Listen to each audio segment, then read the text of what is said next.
Rahim, is the wall dry now? ড্রাইভারের কথা বলছেন?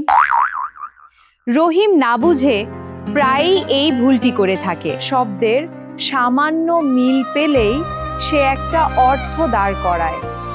আসলে ড্রাই মানে শুকনা। তার বস বলেছে, রাহিম, is the wall dry now?